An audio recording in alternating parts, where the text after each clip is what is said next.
मेश्राम साहब आप आगे बढ़ो।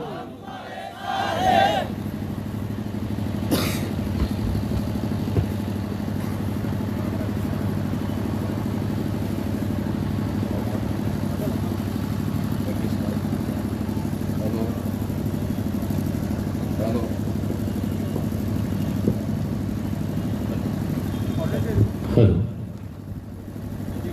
हेलो साथियों, आज राष्ट्रीय आदिवासी एकता परिषद के आदिवासियों का मेरे जानकारी में पहला संगठन है जिसकी शाखाएं देश के 22 राज्यों में फैली हुई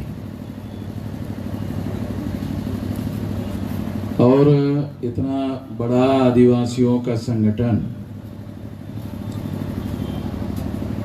देश में दूसरा कोई नहीं है।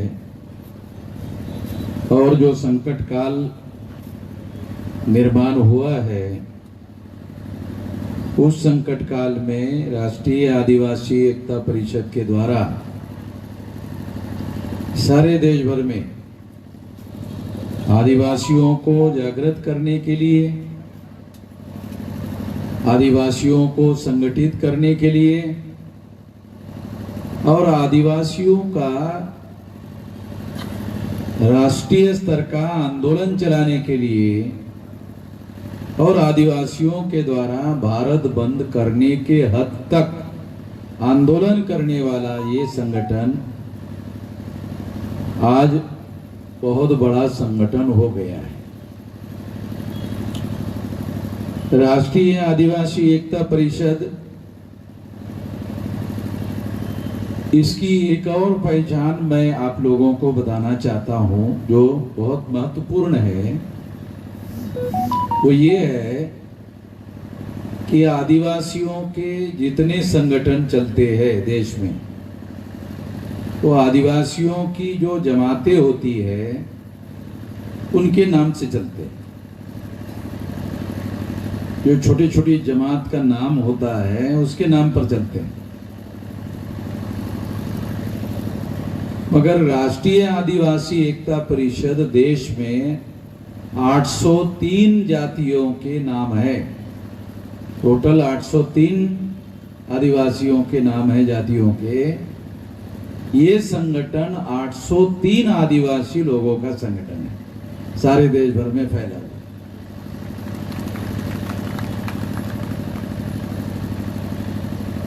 इसके बाद तीसरा इसकी विशेषता ये है कि जो आदिवासी नहीं है, ऐसे शेड्यूल कास्ट के लोग, ऐसे नॉमिडिक टाइप के लोग, ऐसे ओबीसी के लोग और ऐसे माइनॉरिटी के लोग, उन सभी लोगों के साथ मिलकर उनका समर्थन लेते हैं और उनके आंदोलन में समर्थन देते हैं और आंदोलन को और ज्यादा व्यापक बनाने का काम करते हैं, मिलजुल कर लड़ने का काम करते हैं। ये भी एक बहुत बड़ी विशेषता है जो दूसरे आदिवासी संगठन ऐसा नहीं करते।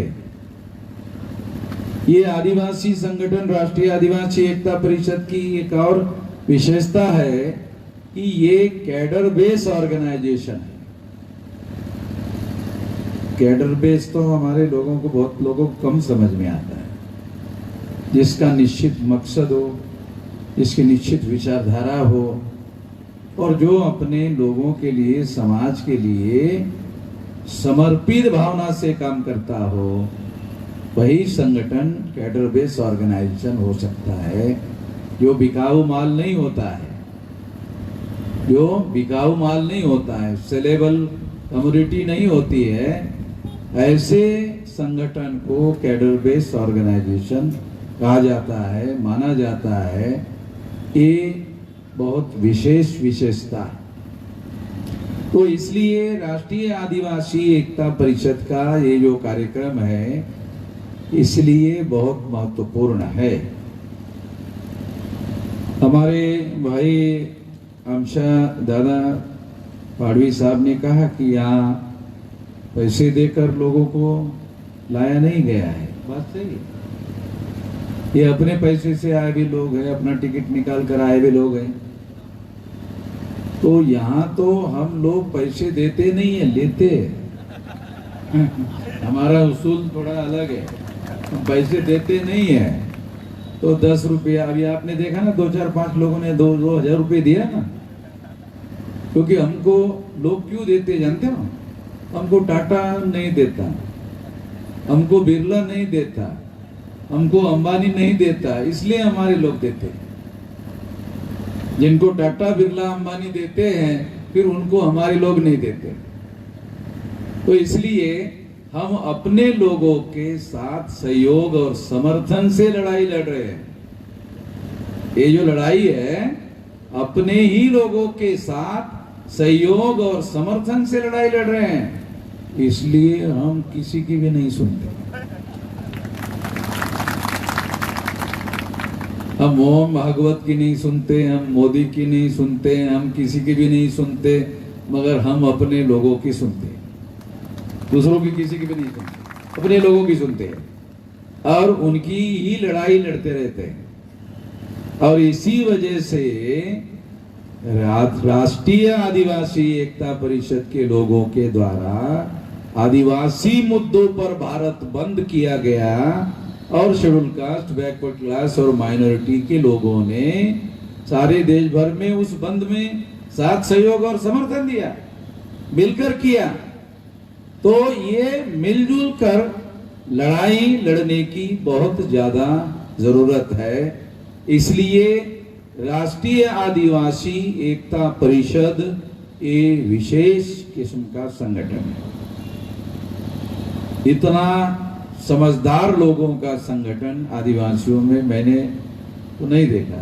ये बहुत ज्यादा ऊंचे दर्जे की समझदारी होती है, क्योंकि इतने सारे लोग मिलकर काम करेंगे तो फिर मांगने का काम करने की कम जरूरत। और फिर हमारे पास लोग मांगने के लिए आएंगे और हम उनको देंगे। तो देने वाले बनने के लायक जो है वो मिलजुल कर लड़ाई लड़ने वाले बन सकते हैं।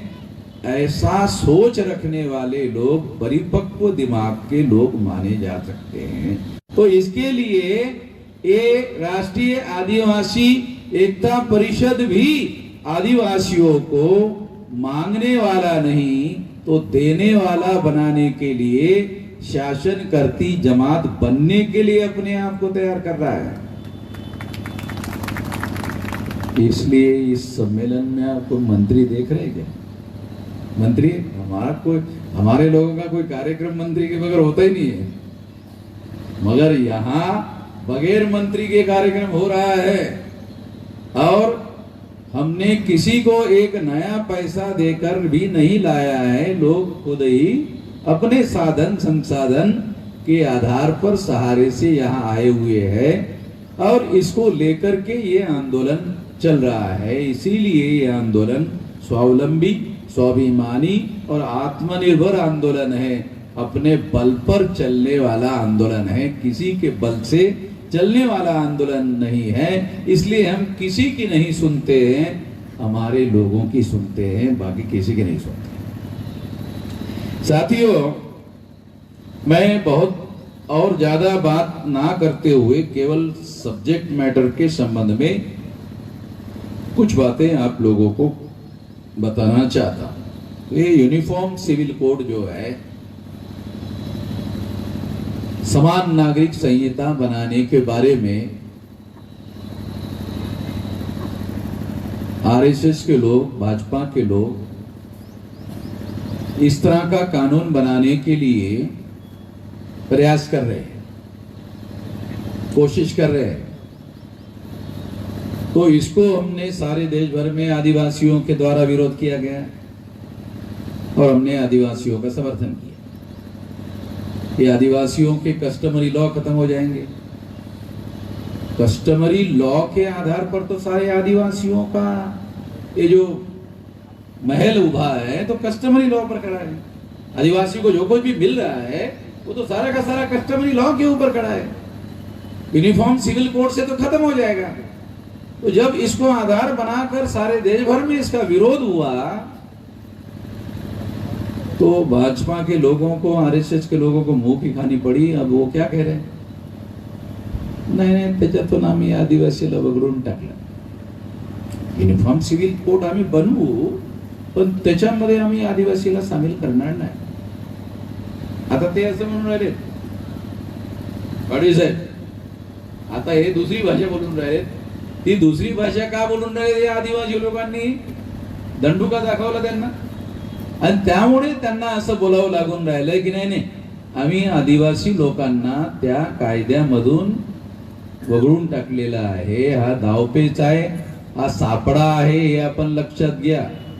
याचा काय अर्थ आहे? याचा अर्थ आहे आदिवासी बांधवांनी विरोध करू नये, कारण आम्ही त्यांना वगळलेला आहे। हा कायदा त्यांनी पास होऊ द्यावा असं त्यांचं म्हणणं आहे। हा कायदा त्यांनी पास होऊ द्यावा। समजा आम्ही तो कायदा पास होऊ दिला आणि तो कायदा पास झाला, मग कायदा पास झाल्यानंतर काय होईल? हे आरएसएसचा माणूस सुप्रीम कोर्टात जाईल। हे आदिवासी लोकांसाठी हा कायदा लागू करण्यात आलेला नाही आहे, त्यामुळे आदिवासींमध्ये आणि दुसऱ्या कायद्यांमध्ये विभेद निर्माण झालेला आहे। तो ह्या कलमानुसार, त्या कलमानुसार, त्या कलमानुसार, त्या कलमानुसार हे चुकीचं आहे। त्यामुळे सुप्रीम कोर्टाला आमची अशी मागणी आहे की यावर सुप्रीम कोर्टाने विचार करून आदिवासींना या कायद्यामध्ये सामील करावं किंवा आदिवासींना सुद्धा हा कायदा लागू करण्यात यावा। उद्या जर समजा असा हा कायदा पास करणारे जे लोक, बदमाश लोक आहेत नाही, यांच्यावर विश्वास कसा ठेवता येतोय? हे काय सज्जन लोक आहेत का? हे जे वामन लोक आहेत त्याला हे सज्जन लोक नाही आहेत, लक्षात। देशी भाषेत सांगते तुम्हाला, तर हे सज्जन लोक नाही आहेत, यांच्यावर भरोसा करता येत नाही, विश्वास करता येत नाही। 2-3 हजार वर्षापासून त्याला मानगुटीवर बसलेले आहेत, यांच्यावर विश्वास नाही करता येत। तेव्हा हे उद्या सुप्रीम कोर्टात जातील आणि सुप्रीम कोर्ट सुद्धा म्हणेल नाही भारतीय घटनेमध्ये बाबासाहेबांनीच लिहिले। ते उद्या असं म्हणतील युनिफॉर्म सिव्हिल कोडचा मुद्दा तर बाबासाहेबांनीच लिहिलेला आहे। काय त्यावेळेस त्यांच्या फायद्याचं जे आहे त्यावेळेस त्याला बाबासाहेब आठवतात। आमचं रिझर्वेशन लागू करण्याचा मुद्दा जेव्हा येतो ते पण बाबासाहेबांनीच लिहिलेलं आहे, रिझर्वेशन बाबासाहेबांनीच लिहिलंय। मग ते जेव्हा इम्प्लिमेंटेशन करण्याचं, ते जेव्हा लागू करण्याचं, तेव्हा एससी एसटी ओबीसीच्या लोकांना नोकऱ्या देण्याचा प्रश्न येतो, तेव्हा काय म्हणतात? नाही तुमच्याजवळ योग्यता नाही। काय म्हणतात ते? नाही नाही नाही, ते तुमच्याजवळ योग्यता नाहीये। मग आपण जर त्यांना म्हटलं ते युसीसी सारखं हे सुद्धा बाबासाहेबांनीच लिहिलेलं आहे, नाही ते बरोबर आहे, आम्ही कुठे विरोध करून राहिलो? आम्ही विरोध नाही करून राहिलो, परंतु तुमच्याजवळ योग्यता नसल्यामुळे देणं योग्य नाहीये। देशामध्ये आज 769 जिल्हे आहेत, त्यापैकी 200, 250, 300 जिल्ह्यामध्ये एससी एसटी ओबीसी चे जिल्हाधिकारी आहेत आणि ते त्या जिल्ह्याला चालवत आहेत। मग त्यांच्याजवळ योग्यता नाही हे म्हणणं कसं आहे? हे शिवी आहे ना आम्हाला, हे तुम्ही शिवी देऊन राहिले। अरे ते 200-300 जिल्ह्याचे जिल्हाधिकारी शेड्यूल कास्टचे लोक आहेत, शेड्यूल ट्राइबचे लोक आहेत, ओबीसीचे लोक आहेत, जे जिल्हाधिकारी म्हणून काम करत आहेत आणि योग्यतेनं काम करत आहेत। तेव्हा तुम्ही कुठल्या आधारावर असं म्हणता की यांच्याजवळ योग्यता नाहीये, यांच्याजवळ दक्षता नाहीये, यांच्याजवळ इफिशियन्सी नाहीये? कुठल्या आधारावर म्हणता? त्यांच्याजवळ मीडिया आहे आणि या मीडियाचा उपयोग करून ते या गोष्टी प्रचारामध्ये आणत राहतात आणि आपल्या लोकांच्या मनामध्ये हीन भावना निर्माण करण्याचा प्रयत्न करत राहतात। तेव्हा युनिफॉर्म सिव्हिल कोडच्या या सर्व प्रयत्नाला आपण हाणून पाडलं पाहिजे आणि युनिफॉर्म सिव्हिल कोड लागू करत असताना सांगतात काय, म्हणजे एक लक्षात घ्या, हा महत्वाचा मुद्दा सांगतो तुम्हाला. आपल्या जवळ जेव्हा येतात ते सांगतात काय, मुसलमानांना 4 बायका करायचा अधिकार आहे. बरोबर आहे का? खाजगीमध्ये काय सांगता येतं, मुसलमानांना 4 बायका करण्याचा अधिकार आहे. बरोबर आहे काय? आपल्या लोकांना यायला काही राजकारण थोडीच समजते, एवढं सर्व थोडी बारीक सारीक गोष्टी समजते. मग आमचा माणूस सहजच बोलतो, नाही बरोबर आहे तुमचं, हे बरोबर नाही. मग त्याच्यासाठी तुमचं समर्थन पाहिजे आम्हाला. नाही, आमचं समर्थन आहे तुम्हाला. आता राजकारण करून राहिलं हे थोडीच कळते. हे राजकारण करून राहिलं हे कळत नाही. कारण आदिवासीला जर मुसलमानाच्या विरोधामध्ये भडकवलं, हे फार मूलभूत मुद्दा सांगतो तुम्हाला. आदिवासींना जर मुसलमानांच्या विरोधात भडकवलं आणि जर आदिवासी भडकला तरच आदिवासी हिंदू होतो. लक्षात ठेवा, फार महत्त्वाचा मुद्दा सांगतो. आदिवासीला हिंदू बनवण्याचा अभियान जर चालू केलं, आदिवासी विरोध करतात. पण आदिवासीला जर मुसलमानांच्या विरोधामध्ये भडकवलं तर आदिवासींना माहीतही होत नाही ते कधी हिंदू झाले, हिंदू होऊन झाले.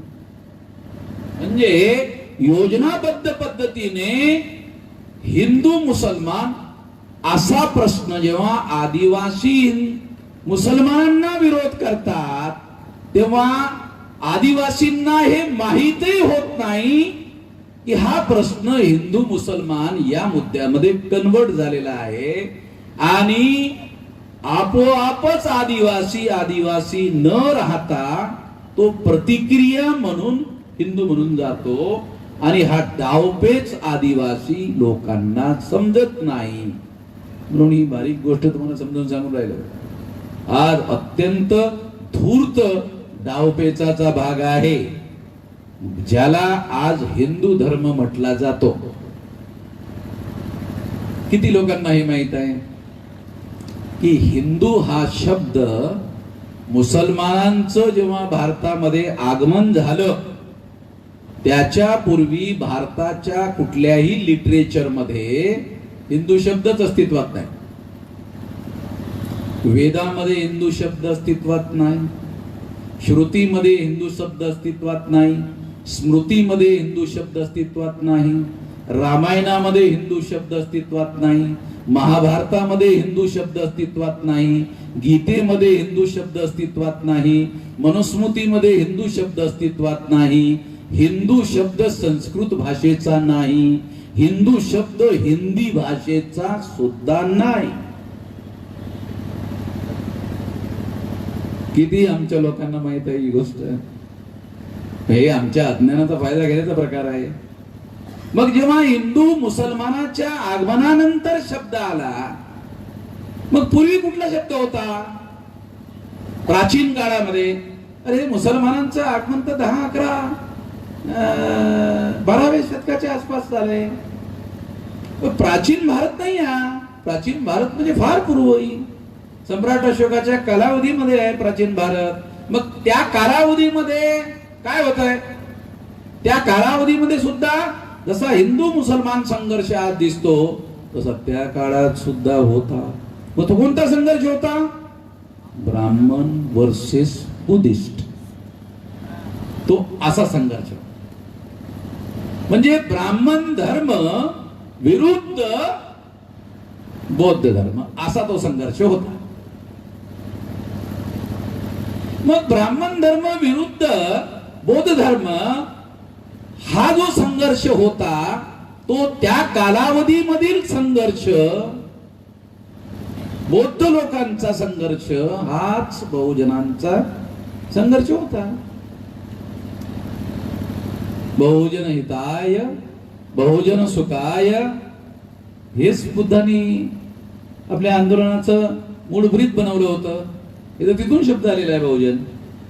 हा बहुजन जो शब्द आलेला आहे हा तिथून आलेला आहे.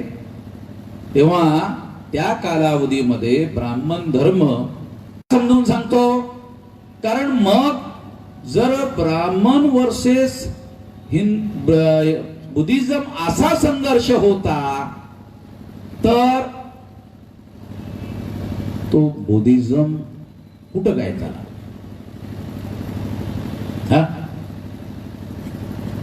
ब्राह्मण धर्माचे लोक, आणखी एक मूलभूत मुद्दा सांगतो, ब्राह्मण धर्माचे लोक आजच्या तारखेला शेड्यूल कास्टला हिंदू म्हणतात, शेड्यूल ट्राईबला हिंदू म्हणतात, ओबीसीला हिंदू म्हणतात. बामणाला विचारा, तू हिंदू आहे? मी तर ब्राह्मण आहे. इलेक्शन काय फार बारीक मुद्दा सांगतो तुम्हाला, हे कोणी सांगणार नाही या बारीक गोष्टी. तो ब्राह्मण SC ST OBC ला म्हणतो तू हिंदू, आणि त्याला विचार तू कोण? मी तर ब्राह्मण आहे. म्हणजे याचा अर्थ असा, मग या सर्व SC ST OBC च्या लोकांना हिंदू का म्हणतो? कारण गुप्तपणे जर यांना हिंदू म्हटलं तर ह्या लोकांना आपल्याला ब्राह्मण धर्माचे बनवता येत नाही. समजा शेड्यूल कास्टच्या लोकांकडे ब्राह्मण गेले, शेड्यूल कास्टच्या लोकांकडे ब्राह्मण गेले आणि त्यांना म्हटलं येता का ब्राह्मण धर्मात? हे तुम्हाला समजून यावं अशा भाषेत सांगून आहे. बौद्धिक पद्धतीनं सुद्धा मला सांगता येते, मी व्यावहारिक सांगून आहे. ब्राह्मणांनी जर म्हटलं आपल्याला शेड्यूल कास्टच्या लोकांना येता ब्राह्मण धर्मात, आमचे शेड्यूल कास्टचे लोकांना नाही तर तुमचं आहे ना, तुम्हीच बघून घ्या, ते तुमचं आहे ना, ब्राह्मणाचं आहे ना, तुम्ही बघून घ्या. मग आदिवासीकडे गेले, मग आदिवासींना म्हटले येता का? नाही म्हणजे आमचा तर कोणता धर्म नाही, आम्ही स्वतंत्र होतो. नाही पण तुम्ही मग ते ख्रिश्चन धर्मामध्ये धर्मांतर केलं, इस्लाम धर्मामध्ये धर्मांतर केलं, असं ते बोंबा ठोकत राहतात ब्राह्मण. मग तुम्हाला असं सांगू इच्छितो, फार महत्वाचा मुद्दा आहे, आदिवासींचा जर कुठलाच धर्म नाही तर त्याला धर्मांतर कसं म्हणायचं? त्यांचा कुठला तरी धर्म असेल आणि त्यांनी दुसरा धर्म स्वीकार केला तर धर्मांतर असा शब्द त्यांना लागू होतो. पण त्यांचा जर कुठलाच धर्म नाही तर त्यांनी एक धर्म सोडून दुसरा धर्म स्वीकारला आणि ते धर्मांतर केलं असं म्हणता येत नाही. कारण आदिवासींचा कुठला धर्म नाही, ते स्वतंत्र आहे, ते कुठल्याही धर्मामध्ये जाण्यासाठी स्वतंत्र आहे. भारतीय घटनेनुसार आदिवासींना निर्णय घेण्याचा अधिकार आहे, त्यांना जो धर्म योग्य वाटेल त्या धर्मामध्ये ते जाऊ शकतील किंवा कुठल्याच धर्मामध्ये नाही, मला नाही जायचं, ते सुद्धा स्वातंत्र्य आहे. तेव्हा हा मुद्दा सुद्धा फार मायक्रो लेवलवर आपल्याला समजून घेतला पाहिजे की ब्राह्मण लोक आदिवासी लोकांना जाऊन असं विचारतात का आमच्या धर्मात या, आमच्या ब्राह्मण धर्मात या? एकतर तसं ते विचारत नाहीत. विचारलं तर कोणी ब्राह्मण धर्मामध्ये जाण्यासाठी तयार होणार नाही. कारण मग जर आपल्या माणसांनी विचारलं तुमच्या ब्राह्मण धर्माचं काय वैशिष्ट्य आहे? नाही, आम्ही ईश्वराच्या तोंडातून जन्माला आलो आणि आम्ही, तुमचा काही पताच नाही कुठून जन्माला आलं त्याचा काय आता पता नाही आहे, पण आम्ही मात्र ईश्वराच्या तोंडातून जन्मात आलेलो आहे. आपले आदिवासी लोक म्हणजे अशिक्षित, ज्ञान त्यांना जे व्यावहारिक, शाळेला तोंडातून कशी काय माणसं जन्माला येतात? मनातल्या मनात काही जाहीरपणे तो काही बोलणार नाही, पण शाळेला हे ब्राह्मण लोक तोंडातून कसे काय जन्माला आले, ब्राह्मणाच्या तोंडातून कसे काय जन्माला आले, तेव्हा ते त्यांना विचित्र वाटेल आणि या फालतू गोष्टी ज्या आहेत त्या ते स्वीकार करणार नाहीत. तेव्हा ब्राह्मण धर्माचं कुठलंही वैशिष्ट्य असं नाही आहे ज्यामुळे दुसरे लोक ब्राह्मण धर्माला आपला धर्म म्हणून स्वीकार करू शकतील.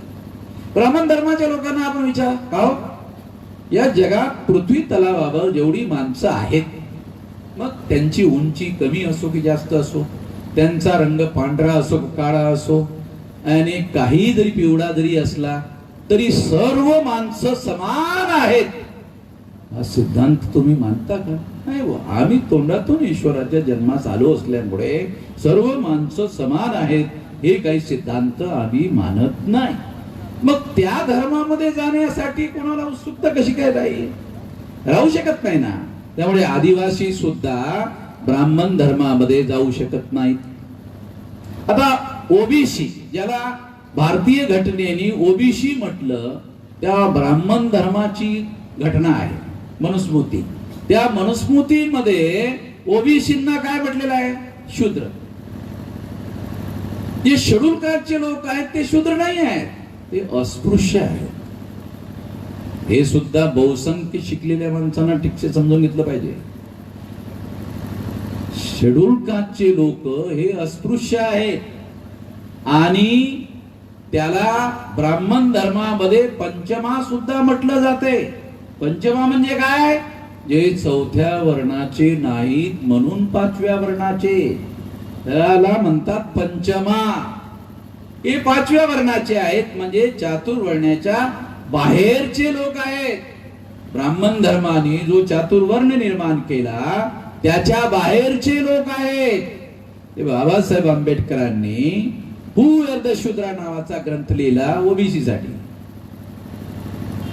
साठी लिहिला आणि त्याच्यात त्यांनी शिद्रक केलंय की हे तर पूर्वीचे क्षत्रिय आणि राज्यकर्ते लोक आहेत. आणि दुसरा ग्रंथ लिहिला अनटचेबल, त्याच्यात लिहिलंय की अस्पृश्य मूळचे बौद्ध लोक आहेत. बुद्धांनी ब्राह्मणांचं वर्चस्व मान्य करायला नकार दिला म्हणून ब्राह्मणांनी या बौद्ध धर्मीय लोकांना बहिष्कृत केलं म्हणून ते सर्व लोक अस्पृश्यता या स्तरावर गेले. त्यांना अस्पृश्य म्हणून ब्राह्मण धर्माने वगळून टाकलंय, अस्पृश्यतेच्या लेवलवर पोहोचवलंय. म्हणजे आजचे जे अस्पृश्य लोक आहेत ते पूर्वाश्रमीचे बुद्धिस्ट लोक आहेत. त्यांनी ब्राह्मणांचं वर्चस्व अमान्य केल्यामुळे ब्राह्मणांनी त्यांना वाडीत टाकलं, आपल्या देशी भाषेत सांगायचं वाडीत टाकलं आणि त्यामधून त्यांच्यावर अस्पृश्यता थोपवण्यात आली. तेव्हा हा इतिहास बाबासाहेब आंबेडकरांनी लिहून ठेवलेला आहे. आजपर्यंत एकाही ब्राह्मणांनी ती गोष्ट चुकीची आहे असं सिद्ध करू शकले नाही. एकही ब्राह्मण. यावरून ती गोष्ट बाबासाहेब आंबेडकरांनी पुराव्यासहित मांडलेली आहे. मग असं जर असेल तर SC ST OBC हे लोक हजारो वर्षापासून ब्राह्मण धर्माच्या विरोधातले लोक आहेत. मग हे जर ब्राह्मण धर्माच्या विरोधातले लोक आहेत तर ते ब्राह्मण धर्माला स्वीकार करू शकत नाहीत म्हणून त्यांना अंधारात ठेवून हिंदू म्हटलं पाहिजे आणि इनडायरेक्टली हिंदूच्या नावावर त्यांच्यावर ब्राह्मण धर्म थोपवला पाहिजे. तो कसा? ब्राह्मणांना विचार. एकदा आम्ही काय ट्रॅव्हलिंग करत होतो रेल्वेमध्ये. तर रेल्वेमध्ये ट्रॅव्हलिंग करत असताना रात्री माणूस जेव्हा स्लीपर मध्ये झोपतो, सकाळी जेव्हा उठतो, दोन्ही साईडचे लोक उठतात आणि त्या बाजूच्या बाकावर बसतात. इकडून 3 लोक आणि तिकडून 3 लोक बसतात की समोरासमोर. पण एक ब्राह्मण होता आणि तो ब्राह्मण त्या साईडला बसला होता आणि ते 2 लोक त्याला त्याच्याबरोबर चर्चा करत होते. तो त्याला सांगत होता उलट सुलट उलट सुलट. मी इकडे बसलो, आता ब्राह्मणाला माहित नाही मी कोण आहे. मी इकडे बसलेलो आहे, मी फक्त आपलं बघायची भूमिका आहे, मी काहीच बोललो. मग ब्राह्मण भाग हुशार असतो माणूस. तो घंटा 2 घंट्याच्या नंतर त्याने चर्चा बंद केली आणि माझ्याकडे वळला. काय म्हटलं? तुम्ही काहीच बोलत नाही. मला काय म्हटलं? तुम्ही काहीच बोलत नाही, तुम्ही फार शांतपणे. मी पाहिजे पुन्हा विचारू का म्हटलं? विचार म्हटलं. मी बोलायला पाहिजे का? हो म्हटलं. बरोबर, विचार करा, विचार करा म्हटलं. आणि मग नाही म्हटले बोला. मग मी तुम्हाला माहित आहे माझं प्रकरण कसं आहे ते. मग ते मी माझं प्रकरण जेव्हा सुरू केलं त्या लक्षात आले मग तो कुठल्याच प्रश्नाचं उत्तर देऊ शकत नव्हता. आणि मग इतक्यात काय झाले, गाडी थांबली. अगोदर सांगत होता की मला उद्या सकाळी उतरायचं आहे. लगेच म्हटलं नाही, माझं आता स्टेशन आलं, पाहुण्याचा टेलिफोन आला, मला उतरायचं. लगेच खाली उतरून निघून गेला अहो म्हटलं आपली चर्चा जरा अर्धवट राहिली ना, म्हटले ते पुढं कधीतरी आपण करून घेऊ, पडून घ्या. तेव्हा मला असं म्हणायचं आहे की हे फक्त अज्ञ लोकांना, ज्यांच्याजवळ माहिती नाही, ज्ञान तर फार दूरची गोष्ट आहे हो. माहिती हा ज्ञानाचा पहिला टप्पा, त्याच्या पुढचा टप्पा ज्ञान, त्याच्या पुढचा टप्पा विचारधारा, त्याच्या पुढचा टप्पा उद्दिष्ट. तेव्हा ह्या गोष्टी आम्हाला बारकाव्यानं माहीत असल्यामुळे त्याच्या लक्षात आलं की इथं काही आपली दाढ शिजणार नाही. आणि म्हणून मग तो त्या रेल्वेच्या दुसऱ्याच लगेच थांबलेल्या स्टेशनवर उतरून गेला आणि मग तो निघून गेला. तेव्हा बौद्धिक दृष्ट्या समोरासमोरच्या चर्चेमध्ये ब्राह्मण कधीही टिकाव धरू शकत नाहीत. त्यांची चर्चा एकतर्फी असते, त्यांनी बोलायचं असते आणि बाकी सर्व लोकांनी नंदी बैला सारखी मान हलवायची असते. नंदी बैल माहिती ना, त्याला काही म्हटलं तर तो त्याला फक्त मान हलवता येते. तेव्हा त्यांची अशी अपेक्षा असते की आम्ही फक्त नंदी बैलासारखी मान हलवायचं काम करायला हवंय. परंतु आता हा जमाना बदलत चाललेला आहे. तेव्हा या बदललेल्या जमान्याच्या नुसार आपल्याला काम करणं आवश्यक आहे. संविधानाने आपल्याला मोठ्या प्रमाणामध्ये अधिकार बहाल केलेले आहेत. संविधानाची कॉपी आपण घेतली पाहिजे. त्यामध्ये चॅप्टर नंबर 3 फंडामेंटल राईट, केवळ राईट नाही, फंडामेंटल राईट. एक असतो अधिकार आणि एक असतो मौलिक अधिकार. तेव्हा फंडामेंटल राईट वाचले पाहिजेत. आणि ते फंडामेंटल राईट कशा पद्धतीनं बाबासाहेबांनी आपल्या लोकांच्या फायद्यासाठी त्याची भाषा समजून घेतली तर तुमच्या लक्षात येईल. बाबासाहेबांनी फंडामेंटल राईट नंतर लिहिलेत, अगोदर काय लिहिलंय की हे जे मी लिहून राहिलेलो आहे त्याच्या अगोदर जे जे काही असेल ते मी पहिल्यांदा संपवून टाकतो. पुन्हा वाचा. मी आता सांगून राहील तुम्हाला, वाचता सुद्धा आले पाहिजे घटना. काय लिहिले एका वाक्यात, ब्राह्मणांचे 3000 वर्षाचे कायदे. काय लिहिलंय, आता जे मी मूलभूत अधिकार लिहिणार आहे त्याच्या अगोदर जे जे तुमचं आहे ते शून्य घोषित करण्यात येत आहे. इंग्रजीमध्ये नल अँड वॉइड घोषित करण्यात येत आहे. हे घटनेच्या त्या चॅप्टर 3 मध्ये लिहिलेलं आहे, तुम्ही वाचा. हे कळलं पाहिजे आपल्याला. दुसरा मुद्दा आता पहिला. दुसरा, भविष्यामध्ये भूतकाळ संपवून टाकला 3000 वर्षाचा एकाच लाईन मध्ये. तर एवढं ब्राह्मणाचं लिटरेचरच्या याला 2-4 गाड्या भरेल एवढं एका लाईननी संपवून टाकलं. कशाला म्हणतात लोक एक लाईन. सचिव साहेब, हे आमच्या लोकांना जास्त कळत नाही. तुम्ही सरकारी स्तरावर सचिव राहिलेले आहेत म्हणून सांगून राहिलो. एक लाईन आहे, एका लाईनने 3000 वर्ष आणि किती गाड्या भरून असणारे जे त्यांचे ग्रंथ आहेत ते संपवून टाकले. आणि पुढे काय लिहिलंय बी मध्ये लिहिलंय भविष्यामध्ये. भूतकाळ केलंय मी आता.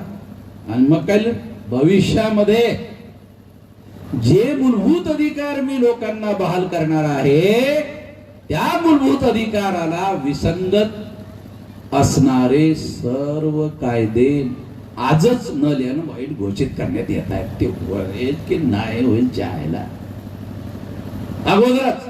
म्हणून सुप्रीम कोर्टामध्ये जेव्हा एखादा नागरिक जातो की घ्या आणि ते वाचा आणि घटना कशी घ्या. एक ओरिजिनल बाबासाहेबांनी इंग्रजीमध्ये लिहिलेलं, इंग्रजी आपल्याला कमी समजते, मग त्याला त्याच कॉपीमध्ये बाजूला हिंदीमध्ये, हिंदीतले वाचायचं आणि पलटून इंग्रजीत वाचायचं.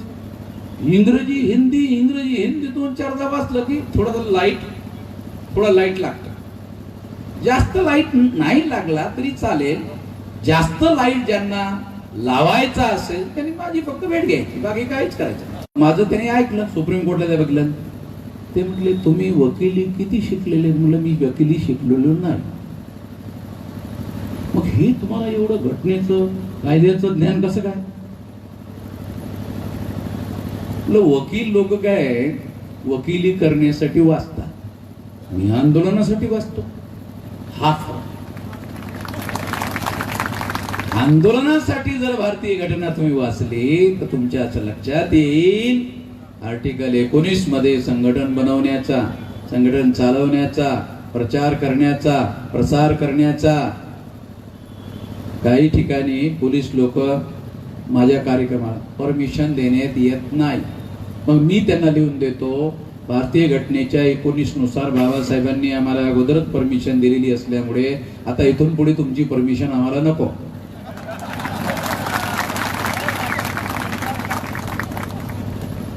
आणि आम्ही आमचा कार्यक्रम करू, तुम्हाला वाटले तर आम्हाला अरेस्ट करा आणि अरेस्ट करून जेलमध्ये घेऊन जा. जेलमध्ये जायला आम्हाला भीती वाटत नाही. गांधी जी जेल में जाते जाते महान हो गए, साले हम कौन से छोटे होने वाले हैं? हम कौन सी चोरी करके जेल में जाने वाले हैं? हम कौन सी चकारी करके जेल में जाने वाले हैं? हम कौन सी ठगी करके जेल में जाने वाले हैं? हम संविधान की रक्षा करने के लिए, संविधान के सिद्धांतों का अनुपालन करने के लिए लड़ रहे हैं. हम कोई कानून का उल्लंघन तो कर नहीं रहे. गुजरात में ऐसे ही पुलिस वालों ने एफआईआर कर दिया और पुलिस वालों ने हमारे लोगों को कोर्ट के सामने खड़ा कर दिया. खड़ा करने के बाद जज ने पूछा पुलिस को, क्यों लाए? जज ने पूछा उसको, पुलिस को, क्यों लाए? नाही ते त्यांनी कार्यक्रमासाठी अर्ज केला होता, आम्ही त्यांना नकार दिला, तरी त्यांनी कार्यक्रम केला म्हणून आम्ही त्यांना. मग जजनी ऑर्डर पास केला, त्यांना निर्दोष सोडण्यात येत आहे. का? हे लिखित ऑर्डर कॉपी आहे माझ्याकडे गुजरातमध्ये. का?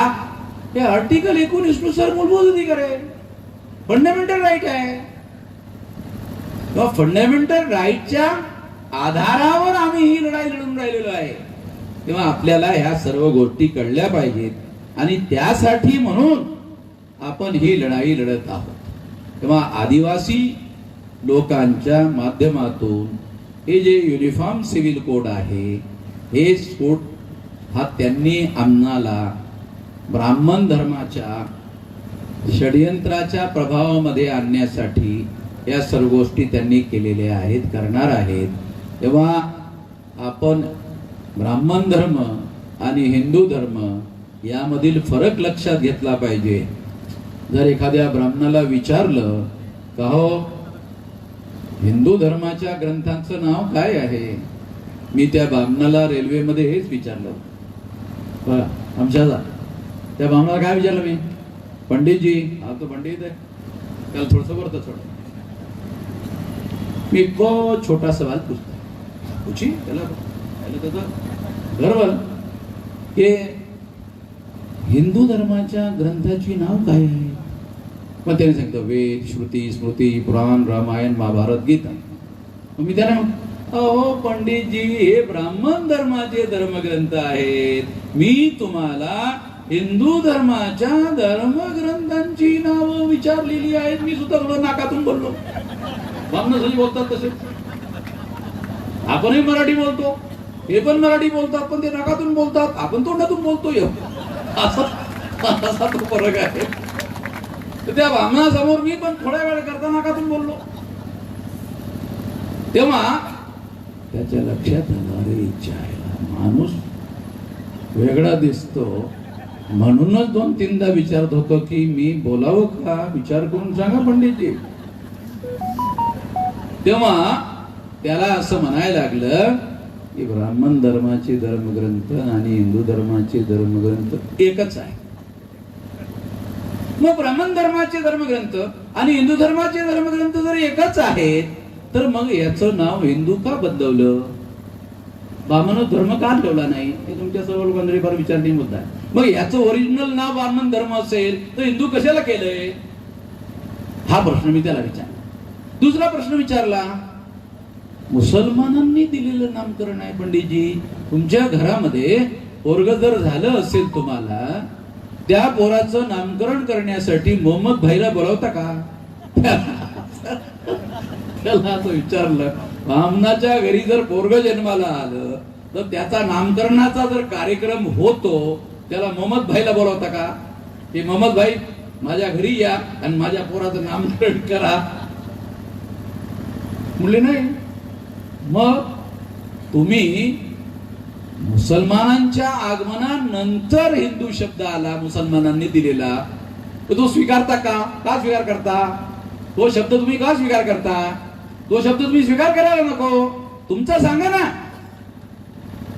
तेव्हा आम्हाला हिंदू नावाचा शब्द देतात, तेव्हा मी असा जेव्हा प्रश्न व्हिडिओ बनवून काढला, तेव्हा व्हिडिओ बनवून काढला तो आपल्याकडे गेला, RSSच्या लोकांकडे गेला, विश्व हिंदू परिषदेच्या लोकांकडे गेला, आणि मग त्यांना ते अडचणी झालं. मग त्यांनी काय केलंय? हिंदू शब्द वापरणं बंद केलं. आजकाल ब्राह्मण लोक हिंदू शब्द बोलण्याच्या ऐवजी, वापरण्याच्या ऐवजी एक नवीन शब्द त्यांनी प्रचारात आणला. तो शब्द काय आहे? सनातन धर्म. तुमच्यापैकी बहुतांश लोकांना हे माहित नसेल की हा सनातन शब्द मी रट्टा मारल्यामुळे मी जर हिंदूंच्या संबंधातला रट्टा मारला नसता तर सनातन शब्द आला नसता. माझ्या रट्टा मारल्यामुळे बाबांनी सनातन शब्द आणला. सनातन शब्द जेव्हा आणला तेव्हा मी त्या बामणांना लिहिलंय, व्हिडिओ बनवून सांगितलं, अरे पंडितजी तुम्ही एवढे विद्वान लोक असताना वामन आहेत तर मी वामन आहे लक्षात ठेवा असे त्यांना मी सांगितलं. तेव्हा ते माझ्या नादाला लागत नाहीत. तेव्हा आपल्याला आपली लढाई लढणं आवश्यक आहे.